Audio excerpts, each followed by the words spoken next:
Bareskrim Polri merilis data penindakan terhadap gelombang demonstrasi yang berujung kericuhan di berbagai wilayah Indonesia pada tanggal 25 hingga 31 Agustus 2025. Total 959 orang telah ditetapkan sebagai tersangka, termasuk 295 anak. Demikian disampaikan oleh Kabareskrim Polri Komjen Syahardiantono dalam konferensi pers di Bareskrim Polri Jakarta Selatan pada Rabu 24 September.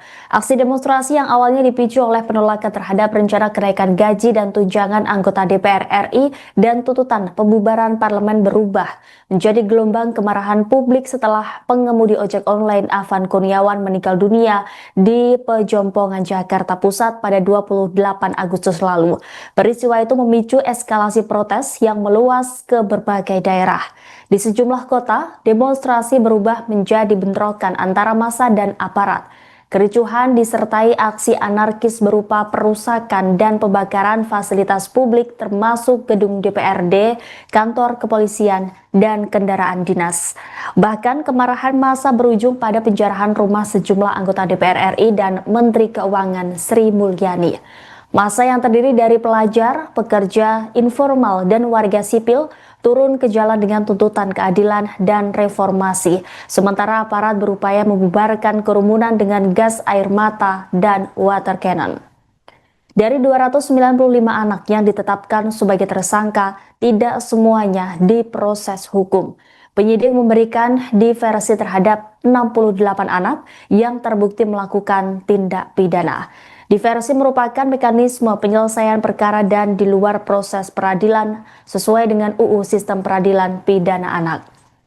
Syahardiantono menegaskan bahwa proses hukum terhadap tersangka dewasa tetap berlanjut. Polri mencatat 246 laporan polisi masuk ke 15 Polda dan 1 laporan ke Bareskrim. Barang bukti yang disita meliputi bom molotov, handphone, rekaman CCTV, akun media sosial, batu, poster-poster hingga kendaraan yang digunakan oleh para pelaku.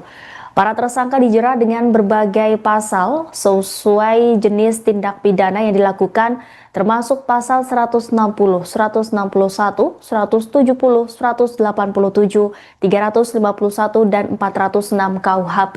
Sebagian juga dikenakan pasal 212, 213, 214 KUHP, UU Darurat Nomor 12 Tahun 1951, serta pasal 28 ayat 2 dan pasal 32 ayat 1 UU ITE. Langkah penindakan ini menurut Polri dilakukan untuk memastikan situasi keamanan dan ketertiban masyarakat tetap terkendali pasca kerusuhan. Jumlah total 295 anak dengan rincian yang telah diproses. 68 anak telah diproses melalui mekanisme diversi, artinya ini tidak melalui jalur hukum.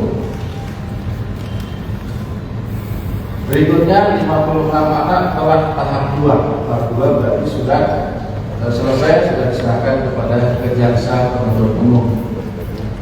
Kemudian 6 anak telah berkasnya P21 dinyatakan lengkap, dan 160 anak ini masih berkasnya masih dalam tahap 1 pemeriksaan proses. Jumlah total. Download Tribun X sekarang, menghadirkan lokal menjadi Indonesia.